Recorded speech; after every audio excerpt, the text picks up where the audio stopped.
Yeah, I do. So.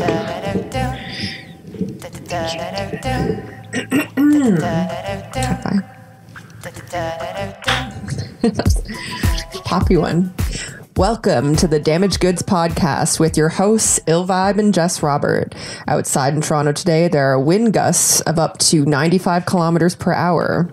But here at Damaged Goods, our relationship still holds strong. Like a rock.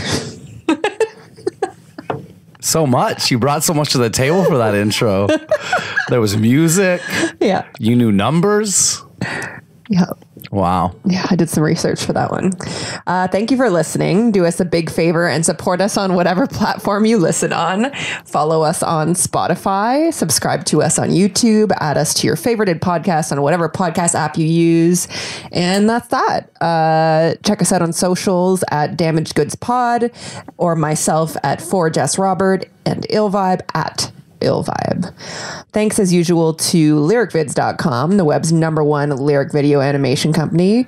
Have you ever wanted to see yourself as a cartoon? Lyric Vids are the leaders in turning recording artists into cartoon characters and bringing them to life in animated music videos. Email them at lyricvids.com@gmail.com for your quote today. That's lyricvids.com @gmail.com. I have a question. Yeah. I don't remember getting any emails that Lyric Vids is asking for more copy on our podcast. Oh. Like, yeah. I mean, it was before it was just brought to you by. I talked to them personally. And now, and I'm like, that's cool. No. And now you're giving like this whole, do you want to be a cartoon shtick? Yeah. Should I have run that by you before? No, it's not so much, you know, you need to run by me so much as, are they giving us more money for this additional time? I want to know what the deal is, you know? Yeah. That was my my intro. I won't say who, but tonight we had our first guest who's not here, and I'm sure that they're just something came up or whatnot. Yeah. But we decided to press on. Yes. We easily could have been like, no, let's watch Netflix. Yeah, and I was tempted. I was definitely. Of course, I felt the gravity of doing nothing. Yeah. It's very easy to give into the gravity of doing nothing. Yeah, especially in the wintertime, I feel like it's like winter gets way too much credit in my opinion. You always that's because you're a very like driven, motivated person. Like I think you don't feel it as much as some people do. Yeah. I know it's real. Yeah. All of my favorite people feel the winters differently than I do. Yeah. But still, we give it a lot of credit. But yeah, I do feel the call of doing nothing, you know? Yeah. When I was younger, I used to give into that more often. Like you think when you're a teenager, those days you'd sleep till like 4 PM, like that era. Did you have that moment of your life where you're like, for me, it was like 16 to like 18 or 19, where like on a Saturday, I would just literally sleep all day if I could. I never really have had that. As you know, I sleep in all the time. Yeah. So I have always kind of slept in until the time that I sleep in. Like I'm not really asleep until change. 4. Your sleep in time didn't fluctuate. Yeah, it fluctuates between like 10 and noon. Yeah. It never goes to 4. So now I'm up early. But when I was young, I definitely had like my late teens, that like I really was like a frequent giver inner to the do nothing. Like I would just like sleep all day. Yeah. I hadn't really I think I'd started smoking pot, but just at parties, just like every month or two. So I wasn't a pothead yet. Yeah. I definitely think there's I slept a lot. to the like as you get close, because you know they say old people get up at like 6 AM.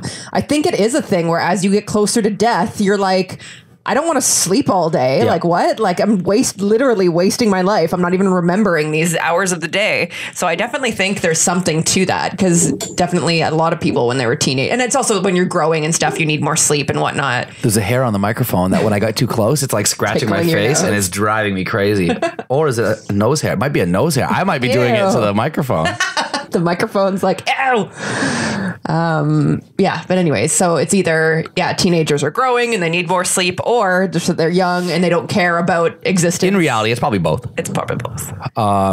But yeah, now I wonder, because for me it doesn't feel like it's a fear of death thing, but no, it doesn't feel. That's what I mean. In that way where they say all guys, everything you do is sort of to impress women. It doesn't feel like that's what you're doing when you're, you know, at work. Working trying to get a promotion, but whatever therapist, Freud or whatever, said that like all that stuff is ultimately to impress a potential mate. Yeah. And so sometimes you don't even realize. Yeah. Oh, for sure. The greater I feel like thing that you're too. trying to do. I think that, so if I lived alone, and I mean like alone as in like in a forest alone, like there was no society around me, and I had, let's just say like infinite money, infinite food and stuff, and all my needs were met, and I didn't have to I had no. Baby, you're with me. You have all those things. You know what I mean, though. Yeah. But you just mean I have no other passions and stuff that I want to pursue. Sure. Maybe I'm a writer and that's all I do. It doesn't really matter what time of day I do that or whatever. I could see myself like sleeping all day in that case then. And because if there was no embarrassment of waking up and then going out into the world and then people know, you know what I mean? Your friends all know that she always sleeps till like 5 or 6 in the evening. And like, you know what I mean? Like if there was really no accountability, no embarrassment, I could see myself going that way. Yeah, not me. I actually like getting up and doing things early. Yeah. It's I funny. like the sun. So that's what I mean by in the winter, it's less motivating to get out because in the summer, if you sleep in and then 2 hours later it starts getting dark out, you're depressed because you like missed the sun. But in the winter, you don't see it anyways. So it's fine to just like hibernate all day. You know? See, I don't think about the sun as much, but I know that you're a sun person.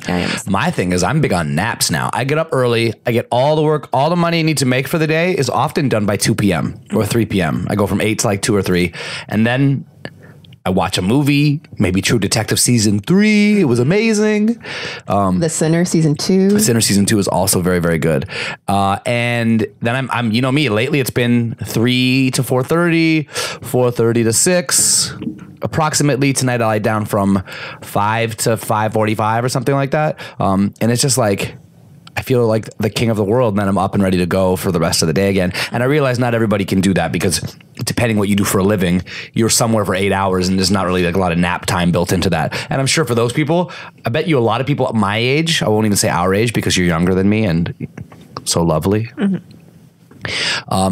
so lovely. It's about going to bed early. Yeah. For people who can't take naps during the day, I bet you that's like the obsession of like 35-year-olds. It's like, oh, I'm so obsessed with going to bed at 8 or 9 o'clock. For sure. We definitely, that's why I'm not too hard on myself for the sleeping in because it's like, I kind of do live the life of like an entertainer, even if I'm not doing like comedy every night, is that we do stay up, we go out, we stay up late and it kind of, I just don't like I'm sleeping 14 hours a day. It's like sometimes I'm usually sleeping like 8 or 9, You're right. But sometimes you do sleep for 14 hours. Yeah, sometimes. I never do. I can't sleep for 14 hours. I never go to bed early though. I'm always going to bed at the same time or after you. How many people do you think do what we do in terms of like sleeping ritual? And what I mean by that is how you take a poop on my chest and then I wipe it off before bed, of course. And then, no, I'm joking, of course. But like, so we have like a fan on high. Yeah. We have Google Home is like playing us the sounds of a romantic rainforest. Yes. Sometimes we also have the air conditioner on, but not usually in the winter, but sometimes it's not never happened. We're like divas at bedtime. The rest of the day, we're very easy to please. But at bedtime, we're like, I think with couples who have been together as long as we have, like it's been that long, but you know what I mean? As couples who've been together for 3 or 4 plus years who live together, I think definitely all have like some kind of routine that they do. Sometimes it's like the girl has the light on and she reads in bed for another few minutes, whatever it is. They have a humidifier that they always turn on, rubs cream on her feet, whatever their situation is. Whatever their thing is, yeah. I like it. Okay, so we're not too bad. Our thing just happens to be more about noise and coolness. Like that's our... Yeah, and a lot of people can't sleep without some kind of noise, whether it's the fan or a white noise. Yeah, a lot of white noise apps and things. Yeah, Dina, my sister, plays just like a white noise one on her phone. I prefer an actual fan to like the imitation fan sound. Bullshit fake ass fan sound. Yeah. I want an analog fan. Yeah, exactly. An old school vintage fan sound. I want to hear the whir and the. I want to hear the dust collecting on the blades. That's how I fall asleep. While we're on that topic, I'll mention that I don't think I mentioned this on the podcast yet. Yeah, I had so much to talk about fans. Is that my psychologist is saying that I should try. Is it a psychologist or a therapist? I'm not correcting you. I just no, it's don't a psychologist. know. Okay. So I've seen both, but it's a psychologist. She told me that I should start trying to like wean myself off of like the nightlight that we have on, but I feel like we're both just so used to it, and it's like I like having it on, you know what I mean? I like if I have to get up and go pee, I like being able to see what I'm doing, if I'm cause sometimes I go to bed after you, so if I come in after you, it's like I don't stub my toe on stuff while I'm trying not to wake you up. It's also the right amount of light for sex sometimes. I just turn the night light up to max, which is still pretty like not that bright as much as like a lamp would be, and it's the perfect light for sex. Yeah, because it's not like, we can see like each other's stubble and stuff. I probably could, I guess. I could see your stubble if I needed to. You can see, like, you know. Yeah, it's sexy. It's like music video lighting. Yeah. So I guess I'm pro nightlight. That's what you're asking? Yeah. Me? My point is that I kind of went along with her at first, but I think in my next session, I'm going to be like, you know what? I don't think that's something that I have to overcome because I don't feel like it's like negatively. I don't think it's like a crutch for me where it's like, there's so many other things I'd rather deal with than that. You know what I mean? But definitely I'm afraid of the dark. So that's why she wanted to. You are afraid of the dark. Have we ever talked about that on here? I'm sure we talked about a lot of my weird phobias, but we talked about it in real life recently. So I actually think we didn't talk about it much on this. And maybe you don't have to go as far in it more you don't have to go further in than you'd like to. No, yeah, it's an open book. But what is it you picture when you're in the dark and you're scared? So, yeah, the main thing is that I can't, like, if I hear a sound or something and I open my eyes, if it's like pitch black and I can't see anything, it freaks me out. Sure. Even if it's really just really dark, like even if it's not exactly pitch black, like shadows look weird. And if I'm in that kind of state where I'm like half asleep and stuff, it can really like set me off and then like freak me out for the rest of the night. And then I find it hard to get back to sleep. Yeah, if I like am half asleep and I hear like somewhere between a dream and like sometimes I'll hear like somebody talking or something, but it's like I'm actually dreaming it, but it kind of sounds like it's real. That's related to like the sleep paralysis as well.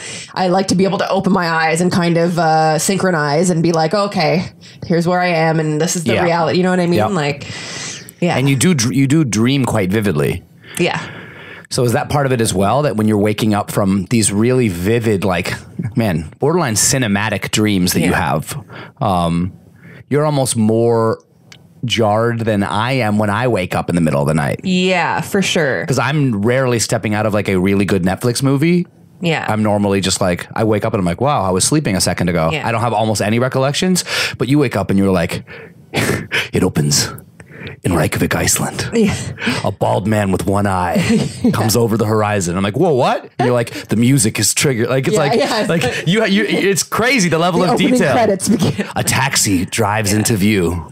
Yeah. Sets on fire. It's like, wow, that's so poetic. I'm writing this down. I'm making a screenplay based on it. But yeah, a lot of the time you tell me about a dream. A girl named Allison. Dubois.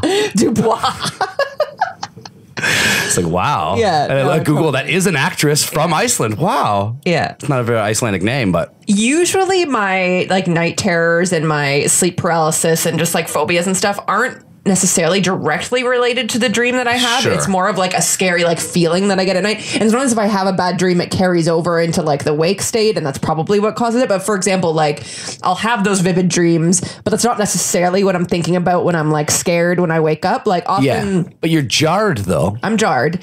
This is the way I've described it before to people who ask me about it, and if it's hard to understand, and this doesn't make it much easier to understand, but at least you can understand like, the feeling of it. When I have like anxiety and like sleep paranoia or whatever it is, it often feels like the feeling that you have when you walk through a haunted house and someone's that someone's around the corner about to go blah, blah, blah. Or another feeling I could describe is the guy running in the movie Get Out, where he's like looking in like the silent field and then all of a sudden that guy runs out of the darkness. That's the feeling that I have, like something's about to happen. Like I'm like what's the thing? And it's like I'm in the state that I'm kind of in where I'm like half asleep, half awake, where I'm just like, oh, like I'm just waiting for that like to kind of happen, you know? Mm-hmm. Anyways, so my psychologist also said that weed does not help that. She said it actually is known to make it worse. So I have not been smoking weed in the past, month now? It's been like a month, eh? Which brings us back to the dreams, because you've been dreaming crazy. Yes, I've been dreaming so much more. For listeners who never been on marijuana and then got off marijuana, one of the widely known first things that happen is your dreams become more vivid. Yeah. What's the word for like more lucid? Yeah. You remember them better, which I think maybe is what lucid means. But yeah, so it's bigger, better lucid dreams. Means that you know it's a dream and that you're able to kind of walk around in it being like, oh, this is cool. Cool dream, man. Cool dream, man. Wow. Dope dream, dude. Is he talking to himself? He's like, dude. Dope dream brain. You don't dream much, right? Or you don't remember?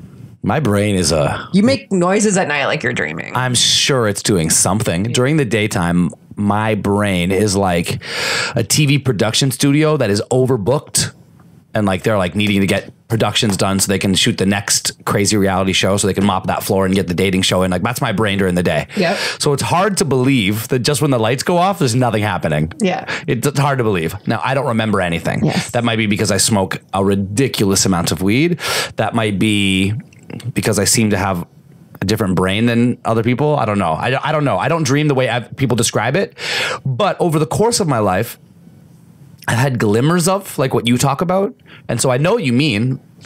But I think I have them like 1% as much as anybody else. So I imagine there's a spectrum like anything else of how much you dream and how much you remember of your dreams. And I just think I'm on the really light end of the spectrum. Mm-hmm. The dream that I remember, the one that I like, you know, if I was talking to a therapist and they're like, tell me about your dreams. I haven't had this in a year or two, or maybe even 4. It's hard for me to remember because I've been having it my whole life randomly.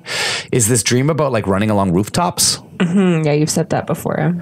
It's almost like in this like Sin City world, even before I would have known what that is. Like a Gotham-y It's type. very Gotham-y. Yeah. It's very grayscale. Again, from a young age where I wouldn't have known to do that. I think it's just like instinctively, you know? Mm-hmm. And the things that I remember about it are that the rooftops all have like lots of glass windows into the buildings. Yeah, like the Yep. what are they, skylights or whatever. Skylights, the ones on the angle and the flat ones, you know what I mean? And I think that's just probably because it's more interesting to the dreamer that you could fall through them. Yeah. Or see into them. Are you like parkouring? I'm escaping via Parkour. an emergency parkour. Oh, that might be a good title episode. emergency parkour. Because I'm not in the dream. I'm not parkouring because like I love to parkour. Somebody who's worthy of making me parkour is involved, and I don't know who that is. I never remember. Of course, they're chasing me or they're hunting me or something like this. There's definitely like a dream analyst or whatever who would give meaning to that. Oh, 100%. And I have glimmers of this dream where I'm hiding behind, like, you know how if you're on a rooftop, there's like walls for some reason at various points. Yeah. I'm hiding behind one of those because I guess I think there's something just past there. Yeah. But I can't remember what that thing is.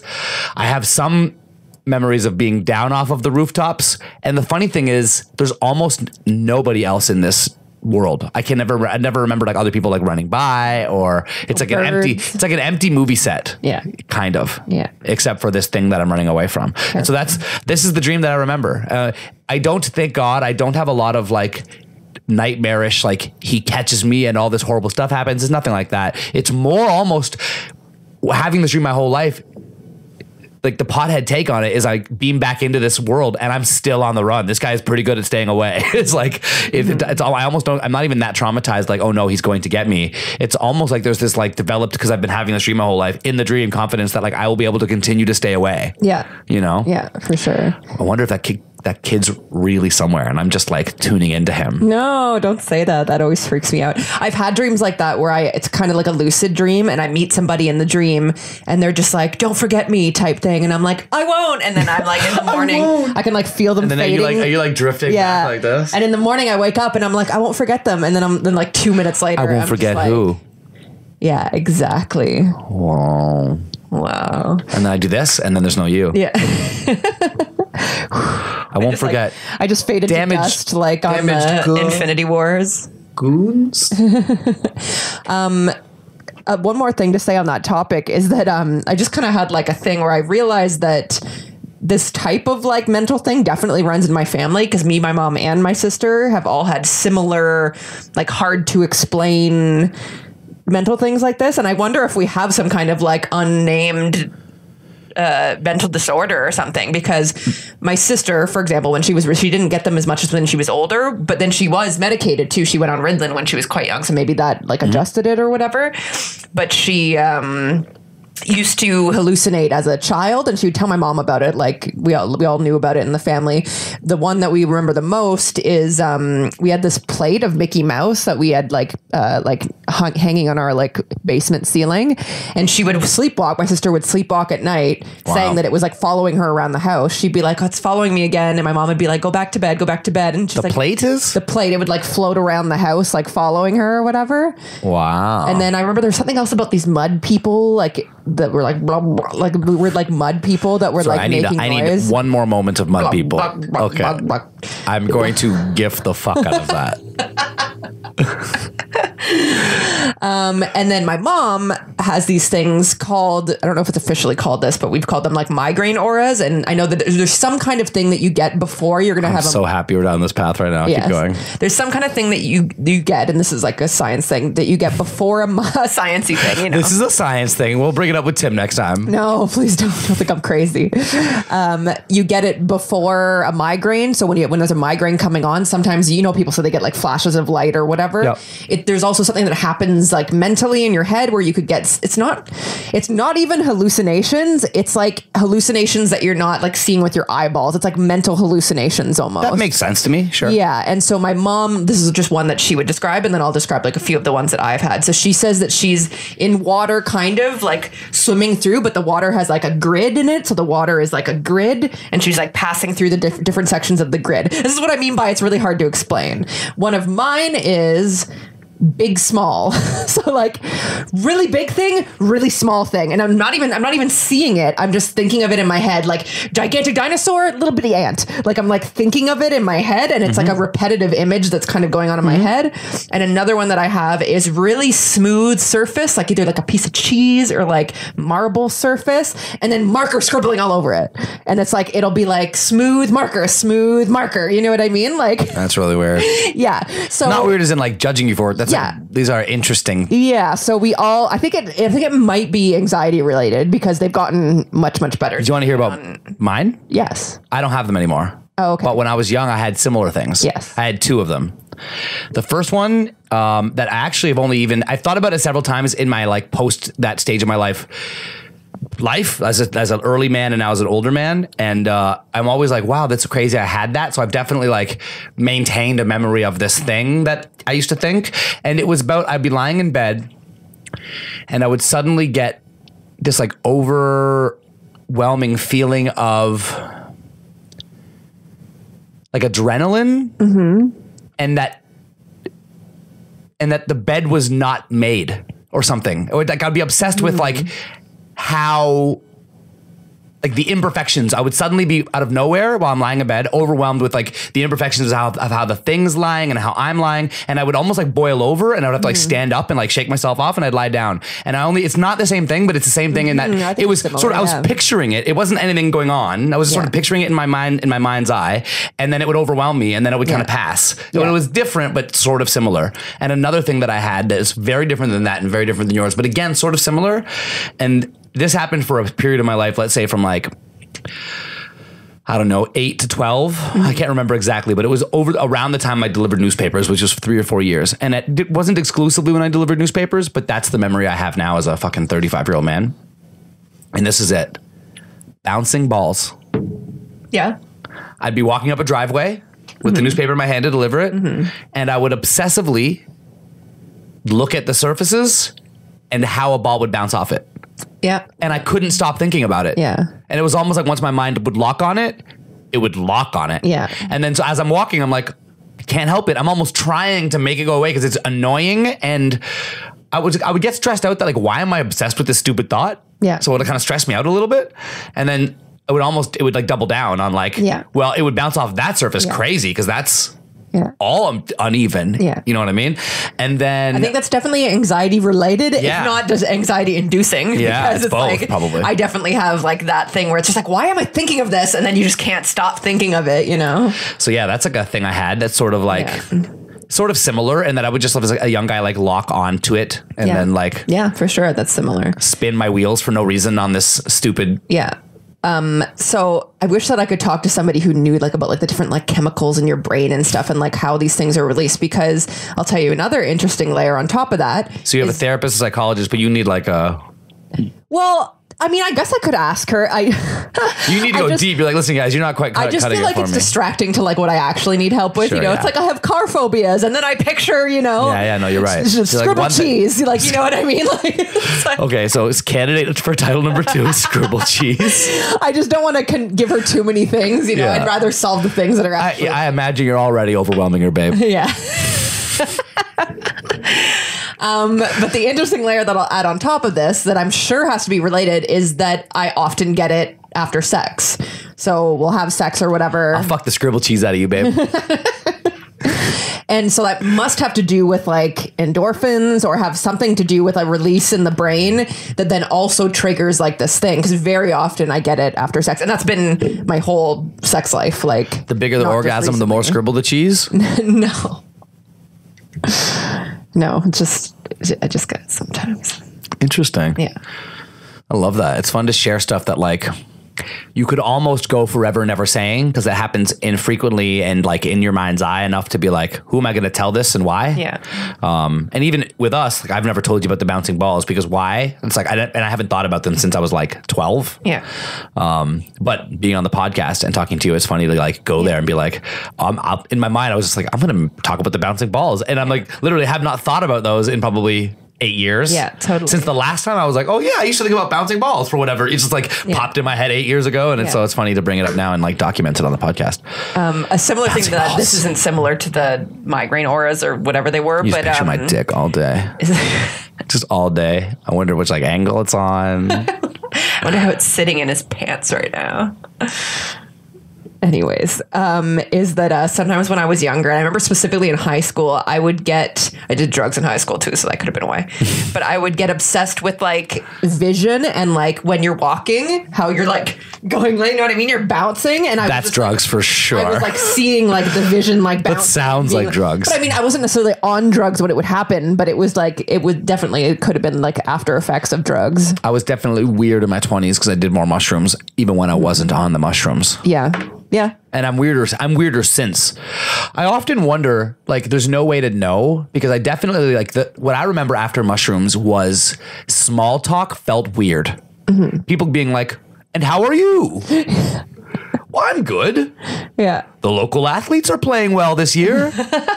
They are playing well, aren't they? The sun is shining right on schedule. I think you're still broken in that sense. No, that's what I'm saying. You're not a small talk I guy. never really got that back. Yeah. It felt very like stupid and Truman Showy after the mushrooms. Yeah. And then I kind of always felt that way about that again. Like I never really went back to being like, and don't get me wrong, I'm happy to make pleasantries with people, but I just tend to like to goof around with them as my pleasantry instead of like doing the game that people play.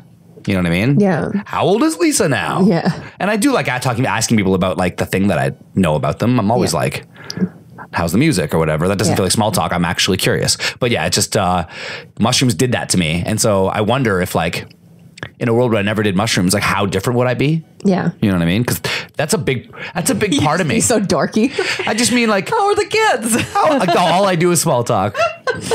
Hey, I don't really fuck with that Anthony guy too much. He never wants to get any deeper than just like the Somebody put some weather. mushrooms in his food. Yeah, that's funny. But yeah, like, I mean, if you were to describe me, let's just say, you know me like you know me now, but you're playing the part of someone who's just met me and you're like telling your friends about me. You're like, well, let me explain him.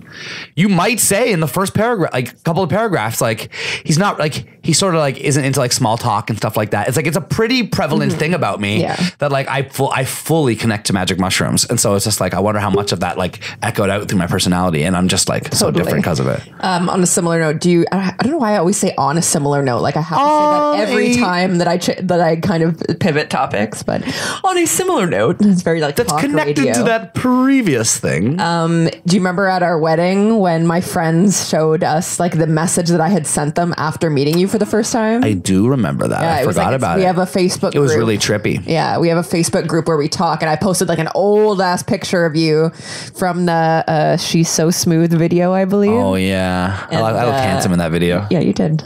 And I just like wrote a big blurb about you. I remember saying you talked a million miles a minute, and that. But you seemed smitten Yeah, I was smitten. right out the gate. Yeah, no, I wrote like a big paragraph about how like it was so awesome and the date went so well. And I'm sure you said this, but you have this is in a private Facebook group you have with all your old high school friends. Christian friends, yeah. Well, I was trying to avoid saying your church friends, but yes, you're. But then I didn't go to high school with them. so they're from your church only? Yeah. I assume because you're from a small town, you went to the same school as them. No, because my church was in like the next town over, so they're all country. You girls. went over to the good church. Yeah. Your local church was some bullshit ass church. Yeah, the city churches are like heathens. I'm sorry, what? What's a city church? I just mean like in Welland, like that would be like the city church. We went to Ridgeville, which was like the next town over. So, but why you say city is like provided by the city as like a No. I just like mean a it's like city in, service? like downtown. It would be like the popular church. Oh, it's like the downtown Yeah, church. I was just joking, saying has like been they're all corrupted heathens. by the downtown yeah, heathens. yeah. They're all like You went to the rural. Was it like a rural church? is in the country. Like Yeah, in the country, that's what rural means. Yeah. Yeah, like so country, because there is this like random perception that like the country people haven't been like damaged in the way that the downtown folks Yeah, have. that's what I meant. Yeah, that's funny. City folks are here. Well, listen, I only know a little bit about city churches, and it's like City Mouse, Country Mouse, or whatever that book, but like churches. Church Mouse. Listen, Think about my making the fucking connections here. I'm ready to become a director in the Christian movie genre. City Church Mouse, Country Church Mouse. Let's go. like a Christian Pixar. Yeah, like one time I was when I was hosting on Sirius XM, we did a phone-in interview with the guy who played Tarzan. I can't remember that actor's name. No, it wasn't Tarzan. Oh, it was Conan. Conan the Barbarian, Yeah. the actor who played him for so many years. Yeah. And now he's like a director of like Christian movies, the kind where like they kind of trick you into like you're watching and then halfway through one of them starts talking to God. Yeah. It's just interesting to be like, he's such a, so this is it. Listeners, if you're here and you're listening, one of my favorite obsessions is like D-level celebrities. And I mean that as like they're way above me. I'm like a X-level celebrity. And Well, I think it's fair. I'm almost not a celebrity. yeah, I guess so. But has a role that the world knows him for. People know who I'm talking about. S. Oh, I like it. I'm an S level. Yeah. S club. But yeah, I'm just really, I'm really like infatuated with the idea of like these like low level celebrities.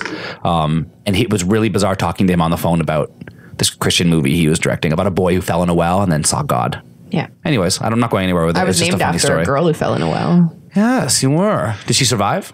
Yeah, she did. You can We see should like have her the on this where. podcast. Well, you can actually see the like where is she now stories. Let's find her and have her on this podcast. Yeah, her little Jessica in 1987. They had a Simpsons episode after it. Do you remember the Sending Our Love Down the Well Simpsons episode? Oh, is that based on her? I think so, yeah. At least loosely, maybe. Loosely, it could yeah, even 'cause be was based on so the 2 girl or 3 falling in stories. the well was like a huge story. She was in there, I think, for like 2 days.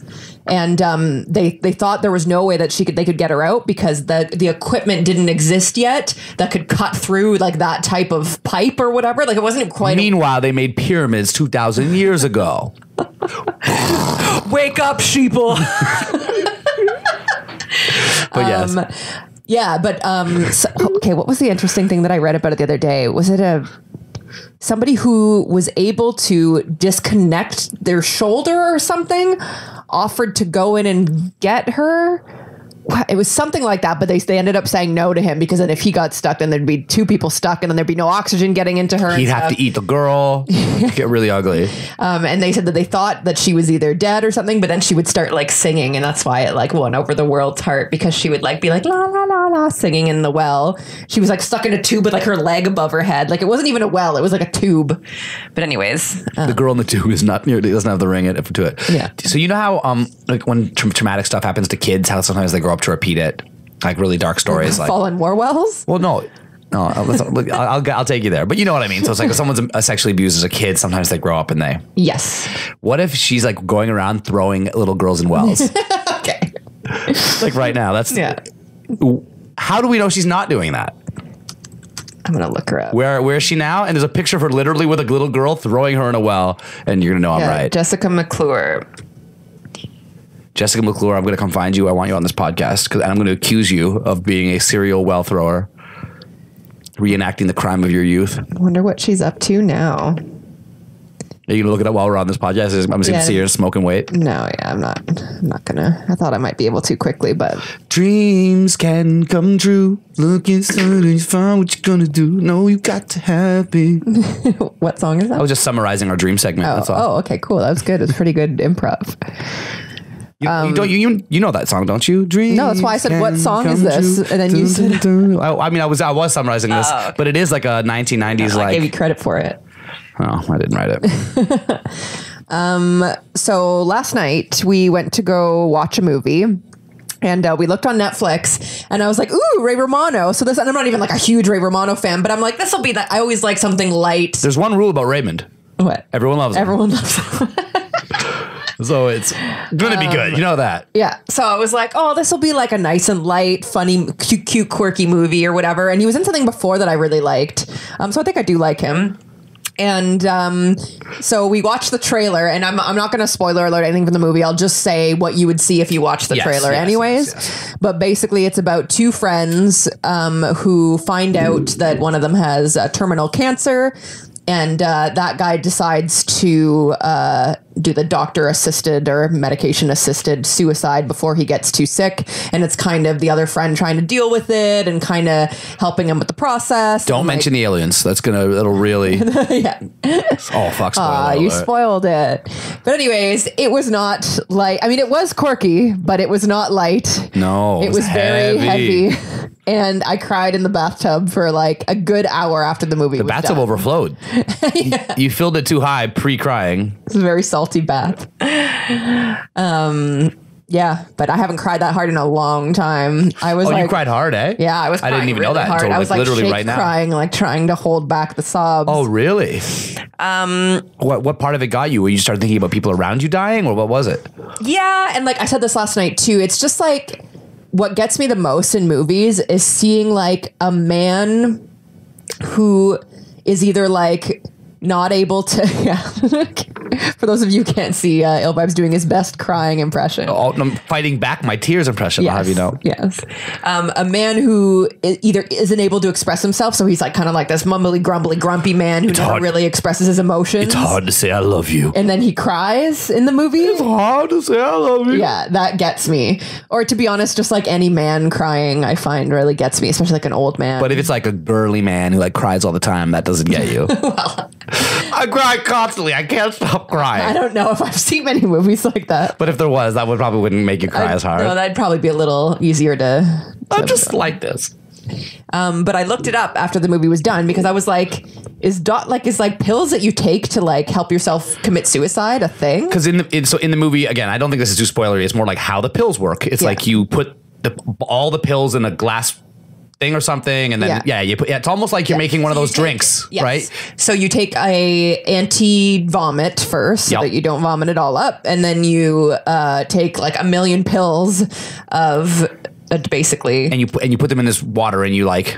Yeah, and then you stir it around, and then you drink the water, and then they say it's gonna taste bitter, but you're gonna want to drink it all. It seems so like. Yeah. You could just get one over the counter. Yes. So I looked it up, and it's legal in Canada, and it's legal in 7 states across the U.S. But you must, in both places, Canada and the U.S., you must have a terminal illness and prognosis of 6 or less months to live. So you can't just be like, oh, I broke my arm, I want to kill myself. You have to be terminal and not have very long. Doctors are obviously the ones required to, a specific type of, so I guess like the cancer doctor is like the only one who can. They're going to limit it to very specific people, and doctors are not required to prescribe it. So if that doctor personally doesn't want to, I'm sure some religious doctors that would be really heavy. 100%. There's doctors who are just like, listen, we don't do that here. Yeah, I don't know if I could, although to be honest, I'm very empathetic to this cause. When I was in grade 7, I wrote an essay on euthanasia. Oh, yeah? That's how, like, I was on board from a young age being like, man, nobody wants to suffer. The suffering is the thing we're trying to avoid. Yeah. You know what I mean? But it's just tough. That's why I can't be a doctor, because I cannot be in that position where I'm the answer who's like, well, I guess you should consider killing yourself. Yeah. And even if that's the right thing to do, they would never do that. No, but in a way, when the doctor lets the person know, this is now an option. Yeah. That's what he's saying. Yeah. You should consider this option. I have a feeling it's more of like a word of mouth thing. Like, I don't think the doctors ever like recommend it. I think it's more like, if they ask the doctor, can you give me a prescription for that? The doctor would give them it. That's interesting. Because it's hard. My assumption. It's hard for me to picture any medicine mostly being spread by word of mouth. But you're right. I mean, and by word of mouth, I mean that there's announcements, like an article that said it is now legal. You know what I mean? So it's like you might hear about it from the news or whatever. I'm going to give you my spiel as if I'm a doctor. Okay. Maybe it's like this. So now that we're inside 6 months or just approaching 6 months, you should know that assisted suicide by medication is legal in Canada. You want me to kill myself? That's what you're saying? No, that's definitely not what we would never. Sorry, continue. No, it's okay. You're having a hard time right now. But I just wanted to let you know that's one of the options that is available to you in Canada. It's a medicine that's over the counter. Dope. Thanks, Doc. But this is literally at a meeting where we're discussing options. Yeah. So I didn't just call you up, by the way. It's 3 a.m. I wake you up. Yeah. I wanted to let you know. Yeah. You could kill yourself. So you want to make my 6 months into 3 months is what you're saying. Literally at a meeting where you are like, so what are my options, Doc? And then I'd be like, well, this is chemotherapy. They made some great headway. It's not as bad as it used to be. I have no idea if that's true. I'm just fucking freestyling over here. Yeah. And then he says, we've got this new treatment where we put a microwave on your head.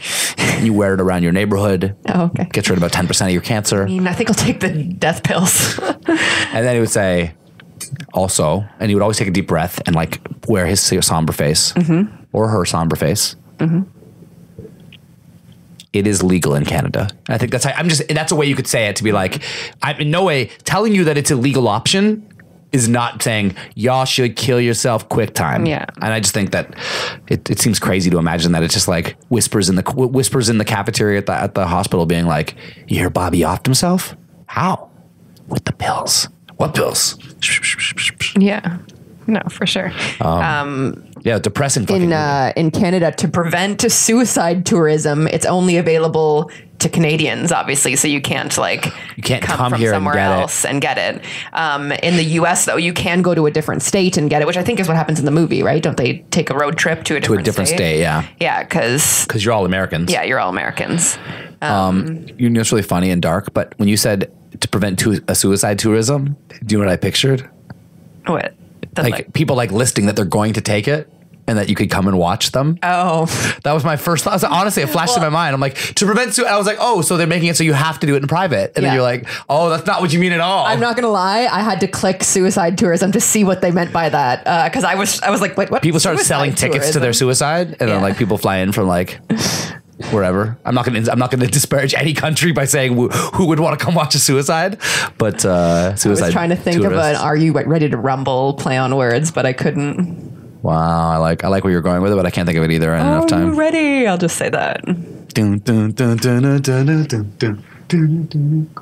I mean, if you're gonna go out, that's actually kind of an amazing idea. Flashing. Business idea.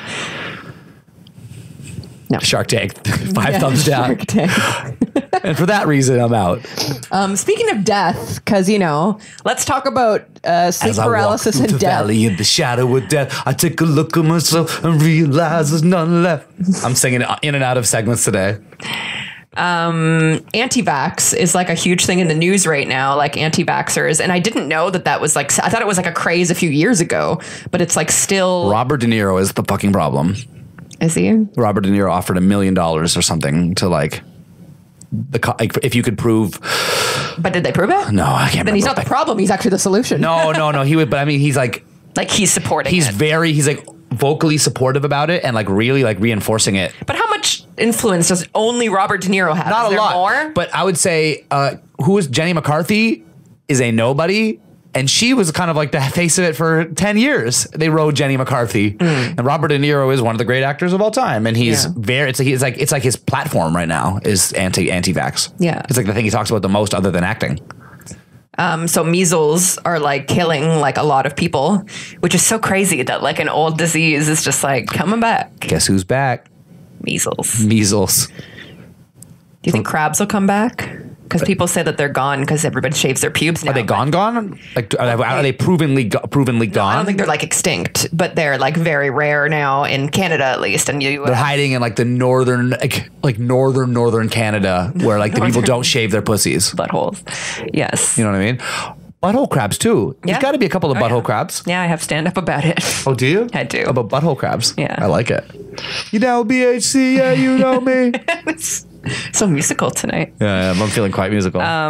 So measles is now among the top 10 threats. Sorry, not measles, but vaccine hesitancy is now among one of the top 10 threats to global health. Wow. Do you want to know the other ones? I do. Let's be dark. I'm going to smoke and you wash over me with darkness. Okay. So pollution and climate change is one. We all know that. That's the one I'm most scared of. Yep. Non-communicable diseases, which is like cancer, heart disease, diabetes, all that. So basically all of us just like killing ourselves with lifestyle decisions. Yeah. Okay. Fragile and vulnerable settings, which is the most sad one, because that's just like people in like poor countries and stuff. So children and like maternal needs are unmet. Maternal needs and children needs are unmet. So it's like not properly sanitizing when someone's giving birth. So that's infections. like that doesn't threaten us, but that threatens enough people that it's on the list. Global health, as in like the people Overall die health. the most from this thing. That makes sense. Yeah. Yes. No, yeah, that's why I said it's the most sad. I because misunderstood it doesn't affect, It feels so far from us, but it's like that's like a thing that like a lot of people are dying from is just like vulnerable settings. Don't mistake me for unempathetic. I misunderstood what the list was. Yeah. I thought you were saying list of things that could kill us all, and now I understand that the it things just that affects kill the overall most health. people in the world. Yep. Resistance to antibiotics is another big global health concern. Ebola and other pathogens. Ebola's still kicking, eh? Ebola's still kicking. Do you remember when, oh my gosh, this is a great story that I don't know if we've told on the podcast yet. Don't know. The hiccup story? I don't think we have, no. Okay. So Is that on the list? Is hiccups on the list? No, but one of the first few times I brought you to visit my parents, we ate there and you started hiccuping during the meal. And you actually get hiccups quite often, like as far as it must be some kind of like gastro I talk while I eat, baby. thing. I think You that's talk what it while is. you eat. Because it's like a breathing you smoke and eating. weed, so you're like Constantly doing that and sucking down air. So you get hiccups often. So you got hiccups and I was like, oh, you got the hiccups. You're like, yeah, no big deal or whatever. But 45 minutes goes by and you're kind of starting to get a little bit tired from it now. Cause you know, the hiccups take a lot out of you. They're I wasn't kinda at your house, I don't think. I think I You were was at in my the car. parents' I was in the car when they hit. no, wasn't I? they were continuing when you were in the okay. car. Sure. So yeah, I'm getting there. And so you're like, ugh, yeah, I'm starting to not feel good and like can't stop these hiccups or whatever. Can we go home or whatever? And I was like, yeah, of course. So we leave to take the drive back to Toronto, which is about an hour and a half drive. And you're hiccuping the entire way. And note, I do not know how to drive. So he was having a really rough time. He was breaking into sweats. He was hiccuping nonstop, like feeling like he needed to pull over. Yeah. And I was just like, I can't help. I can't drive. So you made it all the way to Toronto. We went back to our place. And at that point, you were starting to throw up from all the hiccups. Yeah. I think you felt like it on the road, but you made You made yourself not. and so you were literally hiccuping into the toilet and like throwing up as you were hiccuping. It was the most Crazy. terrifying thing I've ever seen. Like I thought you were going to die. Like it was Yeah. just like, and you were doing 4 or 5 hiccups at a time. Yeah, it was like, Yeah. He would just like go into like a convulsion of like, and he would just be like hiccuping terrifying. constantly. Yeah, Yeah. it was the most scariest thing I've ever seen. I because it definitely was thought I was so- going to die of hiccups. Yeah, it was so something I've never heard of before or seen before. I've even seen the guy on Oprah who has the hiccups his whole life, but he wasn't doing that. Yeah. He was just hiccuping every 30 seconds or whatever. But like, That's terrifying. Yeah. People at home don't realize that is the most terrifying thing they've ever considered. yeah. So, but there's a shining light at the end of the tunnel. If this story is terrifying you, just know that there is a medication that is meant for something else, Yep. but the side effect of it is that it also stops Yeah, it was an hiccups. anti-nausea medication that also happens to relax the muscles that make you hiccup as a side effect of the original thing, and that worked for me. But before we even got to that point, because Yeah. we just didn't know, we didn't think we could go to a walk-in clinic. It's just hiccups. What are they even going to do? We went to the hospital Yeah, that's because you were losing fluids and stuff nonstop. I was definitely dying. Anyways, the way that this story relates back to Ebola is at the time, this is when Ebola had first started to outbreak, and one of the symptoms of Ebola apparently is nonstop hiccuping. Oh, wow. So they quarantined us. They put me in a hazmat suit and they left us in a room for hours and didn't have anybody come in. They must have been kind of dealing with how they were going to deal with you, but they put you on fluids and stuff so you were okay. And then, finally they let you go. But then they started, do you remember this? They stopped when you were there, but then they started up again when we left. And then we went back to a clinic and they gave you those pills. Wow, your memory is so much better than mine. Yeah. It was a very traumatic night. Yeah. So if you ever get nonstop hiccups, there's a nausea medication Yeah. that's going to save your life. Yeah. Listen, I know that sounds random. You're thinking that's never going to happen to me. And you're probably right. You're totally probably right. But if it ever does happen, you're going to be really glad you listened to. I wonder if sleeping Episode pills 27. and like sedatives would also work, because I mean, you wouldn't want to just take a bunch of sleeping pills, but it's like you would still want to go to the doctor. But I'm just saying that, like, We I almost wonder saved people's if, life. Now you're killing people. No. I'm just saying, as a conversation, like, because it's like a spasm. So if you just relaxed yourself completely, I wonder if that would work. Yeah, possibly. too. Yeah. But why even try that drug? Just take the fucking nausea Yeah, drug. just take the nausea drug. It works. Okay. So Ebola and other pathogens, Nonstop hiccups. weak healthcare, which is also sad. So if somebody, breaks a leg in a foreign country and leads to infection.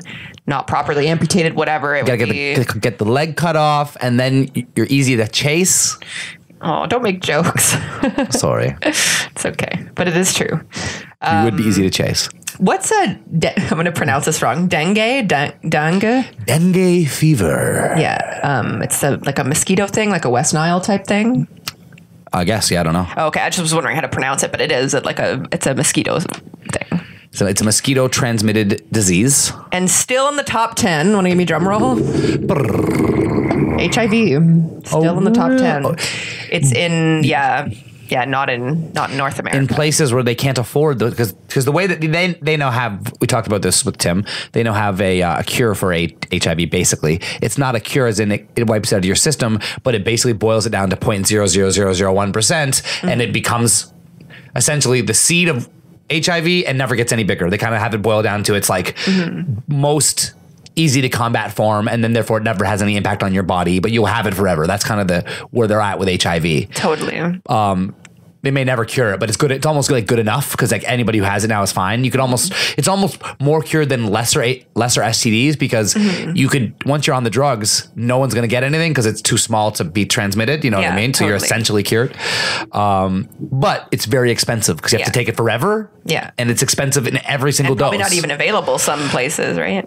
Well, there's somebody to sell it. There are companies making it, and if those countries could afford it, I'm sure whatever company is making it is happy to make 10 times the pills. Yeah.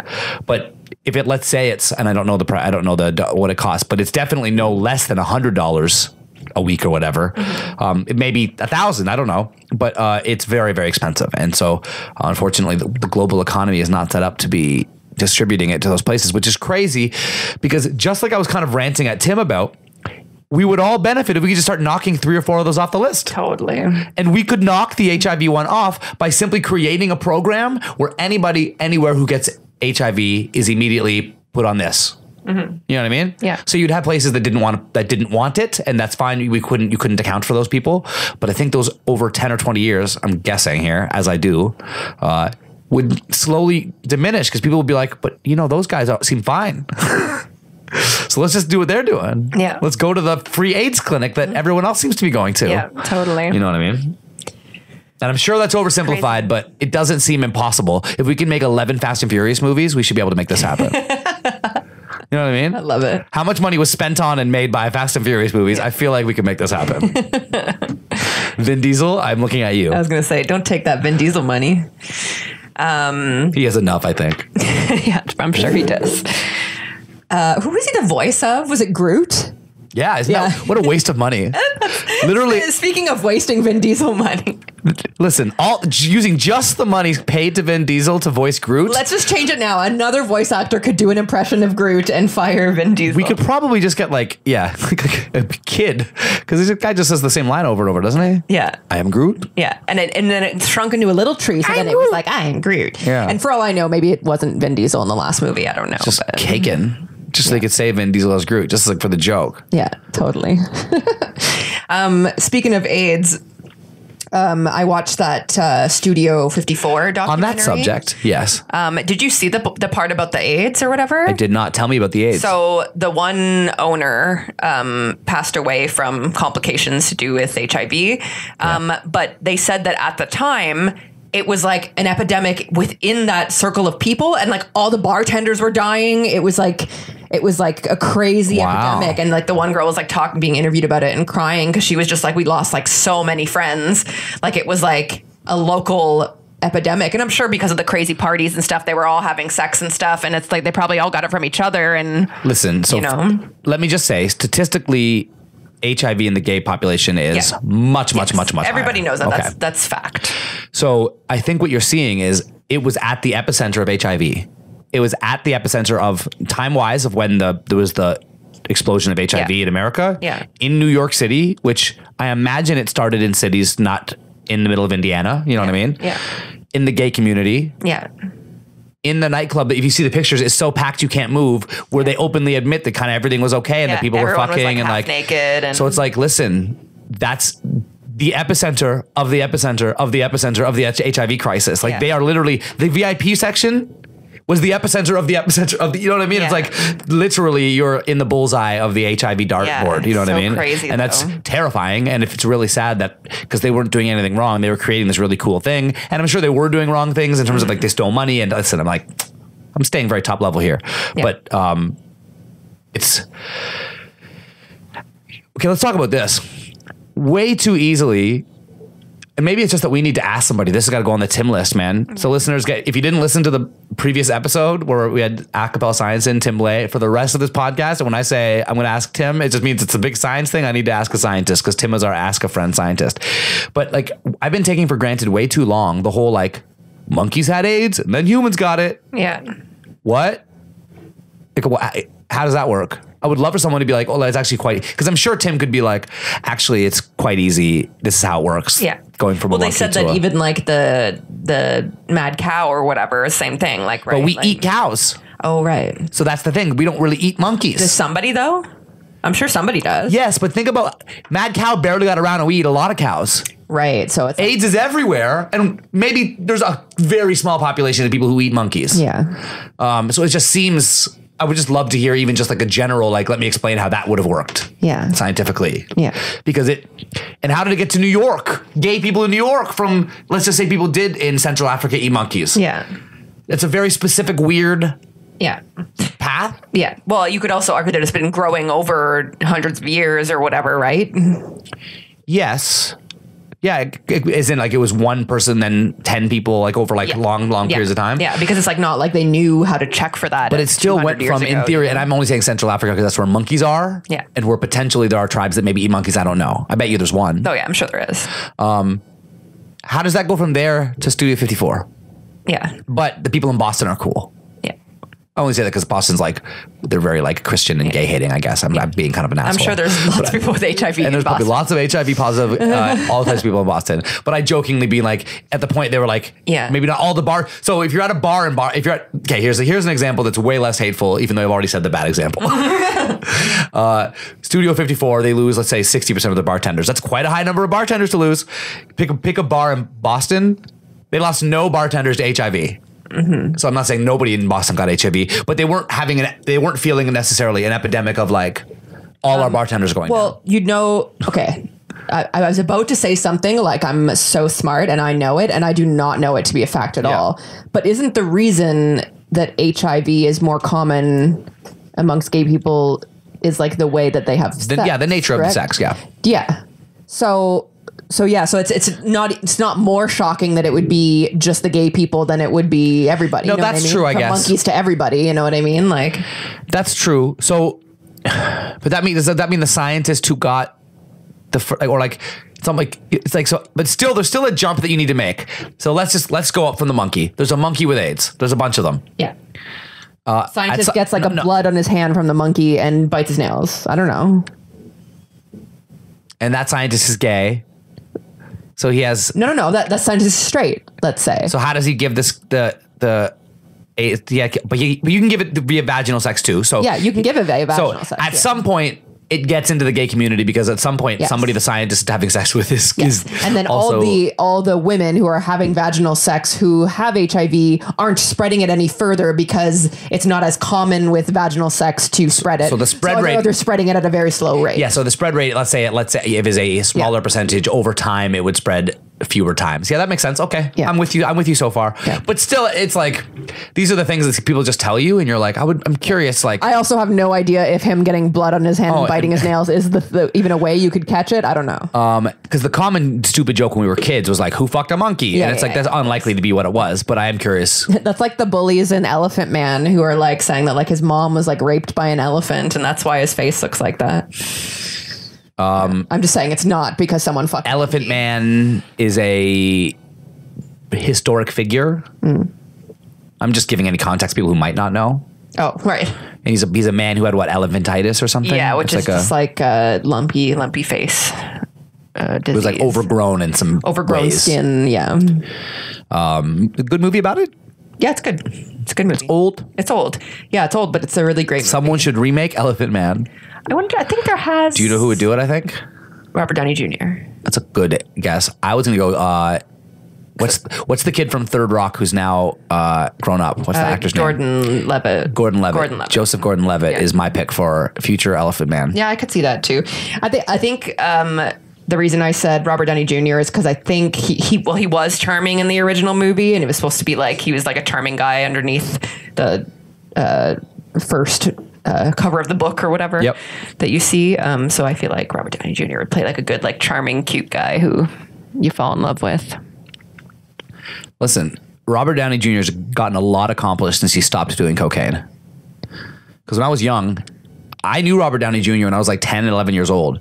Because he was the guy who was in and out of rehab and looked horrible all the time. Yeah, he's aged well. And then he like sort of fixed his shit some point in the late 90s and made $1 billion after that. Some people do really have like a true age that is like their age that they're meant to be. You know what I mean? Like especially like physically, where it's like some people are like gangly kids, but then like hot adults. George Clooney is the great example because he was famous when he was young and he was a good looking guy, but he's very weird looking. He looks like a caricature of like an actor. Yeah. And then he became like a gorgeous man and like the world's sexiest man at like 44 years old. And then similarly, you have like Macaulay Culkin, who's like a beautiful child and then grew up to be like a kind. Actually, he's looking good now that he's all cleaned up. I think he was still a better looking child than he. And that makes me. He just looks lived in. You know what I mean? He's very lived in. That's what it is. He's had a crazy life. That's what his face looks like. Yeah. Do you want to hear a crazy news story I read about today? Mm-hmm. Like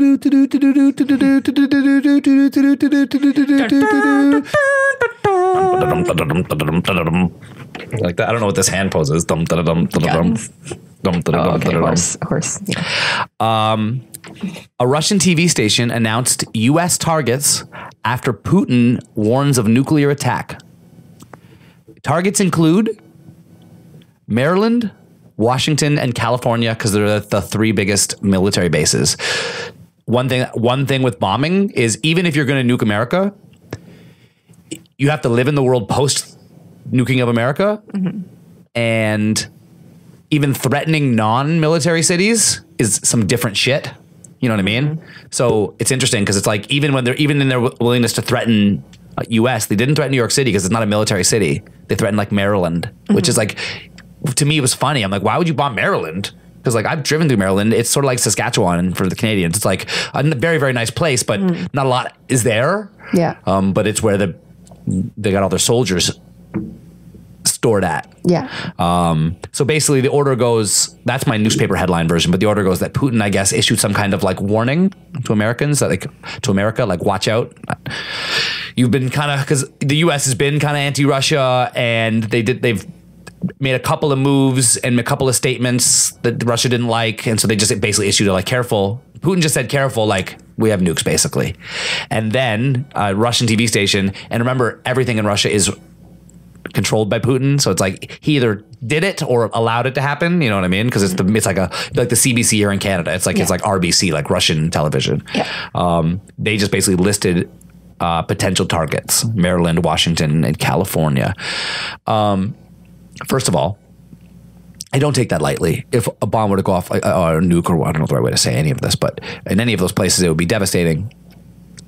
And I'm so uninformed and uneducated enough to know the implications and how likely it is, and it's all probably just posturing, and the gravity of it on top of that is crazy. But putting all that aside, let's say this were to happen.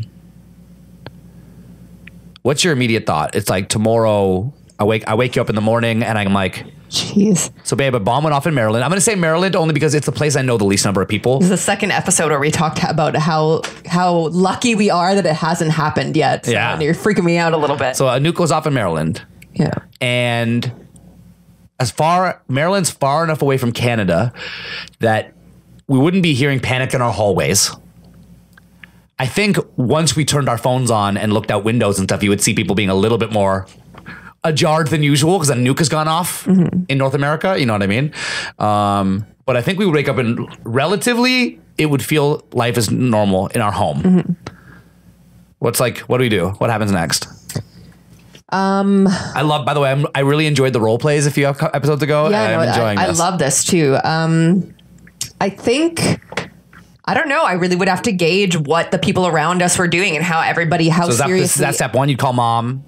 Yeah. And ask what she's doing. And well, specifically people in Toronto, I'd be concerned with because it's like Toronto is like the major Canadian city. You know what I mean? Like, whereas I feel like in Niagara, they would be fairly safe. So what would you do specifically though? Are you going on Facebook to see what people are doing? Because I don't think that's super useful. I think I would probably I certainly would look on Facebook. I would probably go to Shayla's. these are our friends down the street. Yeah. I would love to talk with Shayla and Katie and Andrew. What are you guys going to do? What are you guys going to do? And if it was to a point where we felt like Canada was threatened as well, let's say, I think at the point where it was just a nuke, not just a nuke, but you know what I mean? Yeah. A nuke in the States, but the States hadn't fired one back yet. I think I would lean on the staying put thing. I think we're close enough. I would want to move away and not move as in like move all of our belongings, but I would want to get away to ensure, because even if we're, let's say we're on the 0.1% edge of where it could reach. I don't want 0.1% nuclear radiation anyways. Oh, is that a thing? Like, it's certainly over here, but it will not immediately. Yeah. But definitely, it's like a shock wave of radiation, and so the entire eastern seaboard would have like from Maryland, all the states surrounding it would be. It's like a picture it being like dark red and then lighter red, lighter shade until there's no shade of red at all. How many days are we talking about that it would take radiation to get here from Maryland? I don't know. I think moving at the speed of things that move on this planet, because I imagine it's not instant. That like it moves thousands of miles instantly. Yeah. And I imagine we're not talking years to get here. It might be here for years if it gets here, but it wouldn't take years to get here. Say anywhere from 10 hours to 10 weeks. And that's a big gap. That's a big window, but it's a big window, but it's I would almost have the same answer for you almost for any of those answers. Because I could pay rent here and be somewhere for 6 months and figure it out. Yeah. You know what I mean? So I think let's say we found, they would be talking about this on the news. So let's say we found out on the news that it was 10 days, let's say. I think that we would talk to like Shayla and that and either go to the cottage or go somewhere. Cottage probably not far enough. And cottage not far enough? I would say if we're worried that radiation is going to make it, let's just say, because that's something I would start Googling. How far does radiation go? What are the furthest projections it goes? And if that math is even close to this, then I would put us 2 hours past that, whatever that is. Do you have anybody who we could call to stay with? No, but I tell you what, I know how cheap it is to stay in North Bay. I know how cheap it is to stay in Thunder Bay. Do you think if everyone was doing it, there would be? I think it's a sliding scale. If we did it the day we found out, or the fall, I would do it. Anything I'm going to do, I would do that first day, I think. Because waiting to the next day, I've seen too many movies where you get stuck behind the crowds of people trying to get out. And I would just be like... You're saying we would leave that day? If a nuclear bomb, if it's like mushroom cloud level, like we'd be seeing photos and videos of this mushroom cloud in Maryland. It's a real nuclear missile has been fired and it landed in America. We would leave everything here. We would pack both of our suitcases with all of our favorite things. Yeah. Laptops and stuff so we could make our living. Probably even in this case, like these microphones. Yeah. And I would just be like, yes, we're going to go to Thunder Bay or something, which is like 7-9 hours north of us. Damaged goods, new condition. And it's funny. We're podcasting from a bunker. Yeah. Deep below the Thunder Bay. Yeah. But yeah, that's what I would do for sure. Because we can come back. It's a funny vacation if it turns out that it's no effect on Toronto at all. And we spent a week in Northern Ontario or Northern Quebec where we ever decided was cheapest, quickest or whatever. Yeah. But the alternative is terrifying. The idea that they're like, get out of the city. And you're like, we can't. There's 6 million people in front of us who got up earlier than us. We don't drive. We don't have a car. We couldn't get a car. Train tickets are sold out for the next 14 days. Yeah. The wave gets here in 9 now. They start calling it the wave in all the fucking newspapers. The wave is going to get here and it won't kill you instantly, but there's a high chance you're going to get sick. It's like, no, I would way rather be us laughing driving back than terrified, can't get out. This actually I've never wanted before so much to build a kit or whatever, because Dina has a kit that she leaves by her door. I think it has like a few days food in it, blah blah blah, with like a fucking gas mask, because it's like, imagine that it was just like, okay, waves here, we haven't gotten out of the city yet. Yeah, but nuclear, I think that's when they have to put those full suits on. Oh, get a fucking full suit. We could afford it soon. Yeah. When we have a house, do we have a garage where there's like 2 glass panels and yeah. No, the answer is because it's very unlikely. Well, if we get nuked, like Toronto gets nuked on some like crazy shit, there's nothing we can do. It's kind of like a whole other conversation about like, it's way more depressing.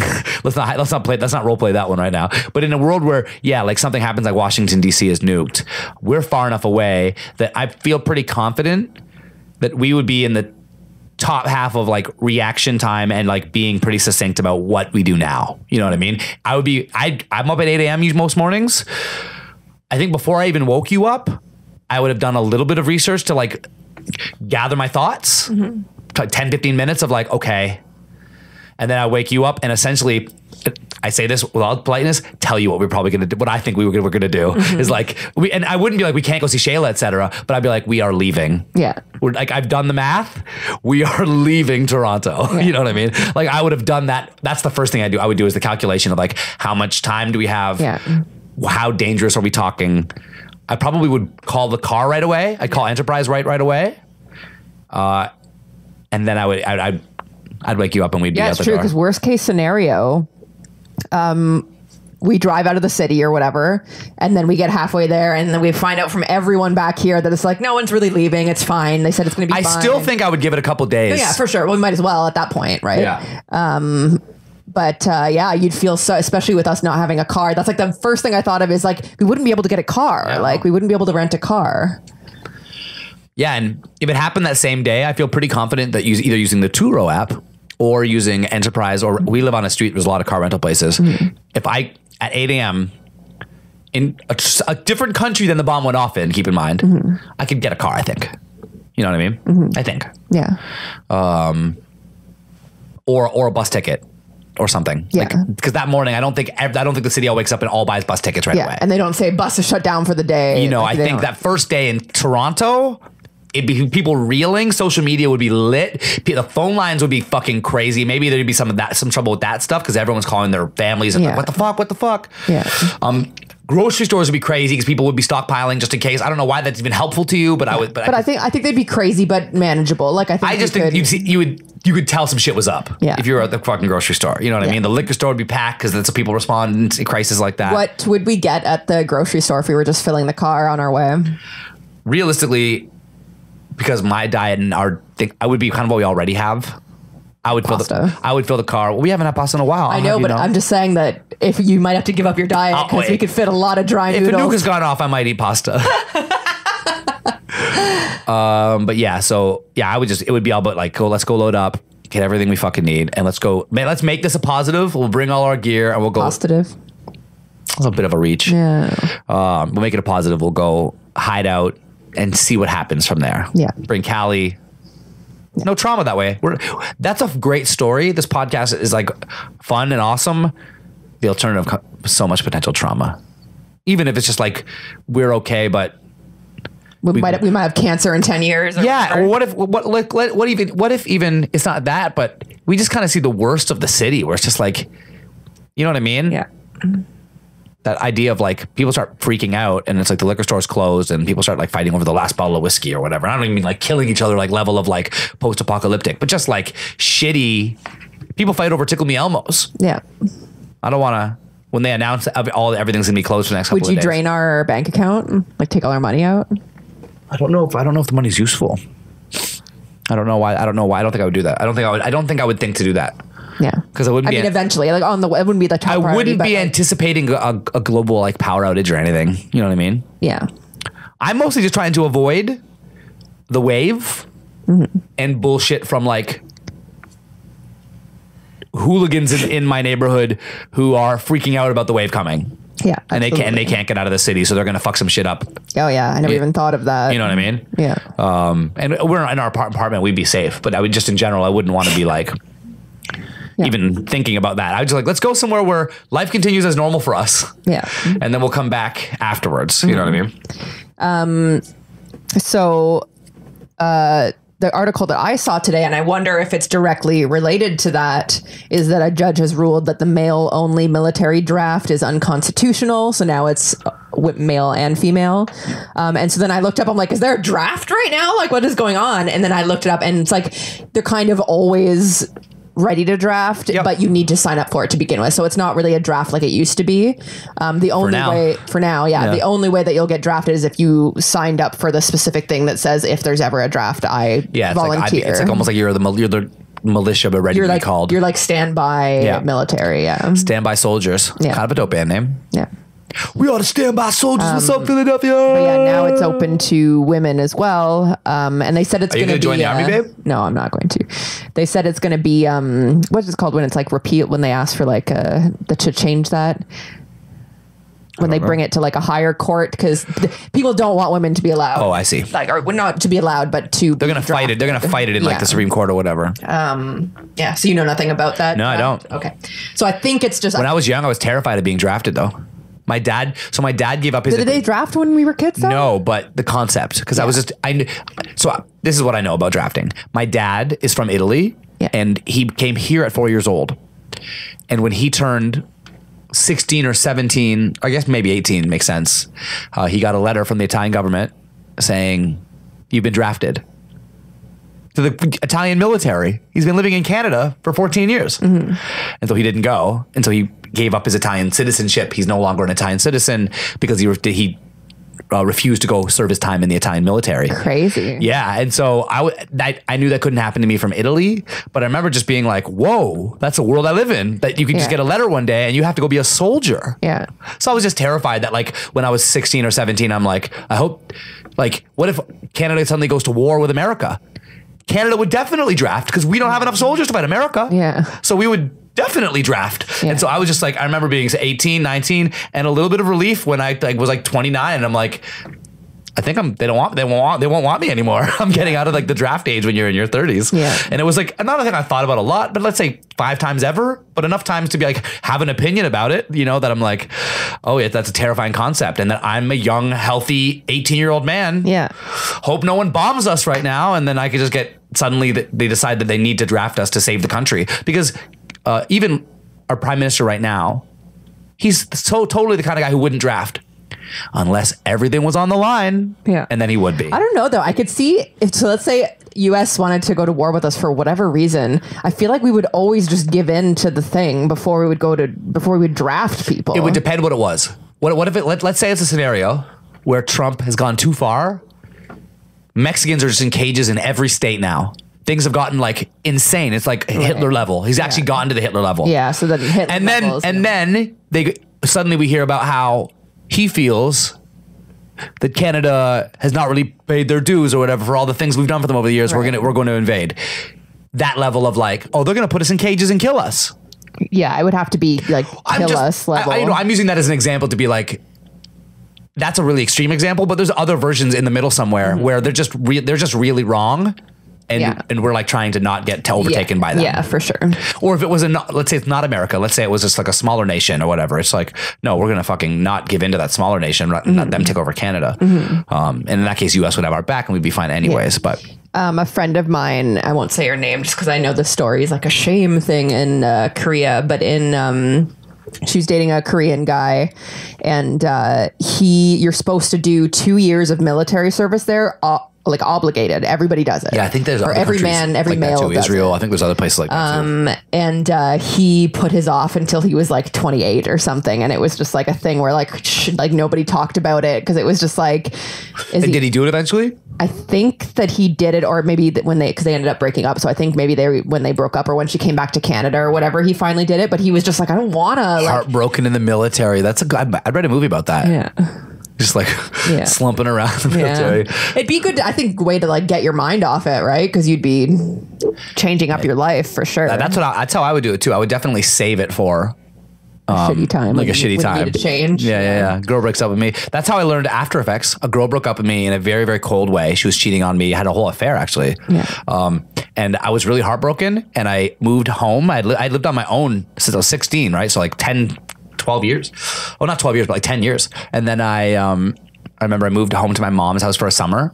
Yeah. Is that the one that your mom had like felt a ways about yesterday when you were at the birthday party? Yeah. Yeah, because she was just like, oh, I follow some of your exes on Instagram. And then she was like, but not that one. Yeah. Like, side note, my mom's in contact with hella exes of mine. yeah, that's so funny. Yeah, really funny. That's so funny. But yes, this one was just did in a really big bad way. And I remember thinking, I'm about to be in a bad place for a while. I should really just learn something. And I just did every night when I couldn't sleep because I was getting obsessed about the fact she was fucking that guy right now. Yeah. It was a girl I'd been engaged to. It was a really big deal, you know? And then so I would just watch another YouTube tutorial about how you green screen somebody. Yeah. And then how you shoot a scene where you're in the scene and you go to the other side of the table and you're in it again. How do you do those? And I would just watch another tutorial about, and then the next day I would make the thing that the night before I watched the tutorial about. And now literally we run lyricvids.com and like so many things have spawned out of that positive. Yeah. Listen, I don't dispense a lot of advice on this podcast. I mostly just make jokes when people are trying to make points. But if you get your heart broken, the best thing you can do is just spend that heartbroken time doing something productive. Yeah. Because you come out the other side and you're like, damn, I'm really good at guitar, or damn, I learned Japanese, or whatever the fucking thing you want to do. Because I legit learned a really hard piece of software that I've now made a living on for 15 years Totally. since then. You know what I mean? Whenever I went through like a breakup or whatever, I would definitely start going to the gym more, which is also part like wanting to look good. I just want to fuck hotter guys. But it's not just that. It's also like keeping yourself busy and just like expelling your energy in some way. Totally. That's like, you know. It is the same thing where you're like, well, I might as well be productive. If I'm going to be miserable, I might as well be miserable on a treadmill and benefiting. And bettering from myself. Yeah, exactly. Instead of just being like a lazy slug at home. But I think a lot of people wouldn't think about the like, you almost feel not motivated enough to learn. But if you think about it, when you're feeling depressed, you're kind of just sitting there. And so you're probably more willing to watch a boring guy explain the intricacies of how Photoshop works. Because you're kind of just feeling like a lump anyways. So you can just kind of like put it on and watch it. I think that's a thing too with between extroverts and introverts, how they react to depression and stuff, because I'm an extreme extrovert. So when I, go through a breakup or something sad happens, I'm instantly going out every single night. And like, I just like get my mind off it, talk with other people, like blah, blah, blah. Like I'm always just like, what can I distract myself with socially? That's a good observation about introverts and extroverts, the breakup reaction. I'm sure introverts just kind of like, I would go out out of guilt. I would go out of, well, I'll try that. Yeah. I feel so shitty. I'll try that now. Yeah. But it wasn't automatic. I don't, when my heart broken, I don't automatically race out. Yeah. I do it out of spite. Oh, I need to be out so that she doesn't think I can't get someone else. Yeah, yeah. But there's none of this just like, I want to be out and talking to people. No, I'm fucking sad. I want to be in.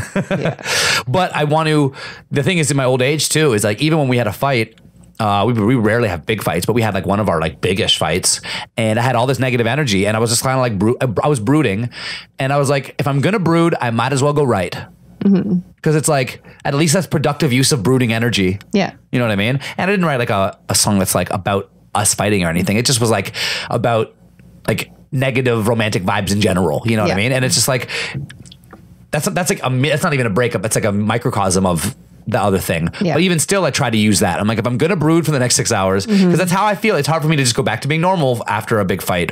Is like, well, then I'm gonna go to the studio and just sing and see if something cool comes out of it that I can later on use. You know, absolutely. Trying to be productive even when I'm pissed, man. It's true. It's good advice. I'm Sicilian, so I get pissed, and I gotta use it for something. I feel like we should wrap up. I'm ready. Because we haven't eaten dinner today, and I'm starving. Yeah, I'm hungry too. Yeah, and we're at about 90. I'm good. You're gonna start hearing my stomach growl. Burp burp.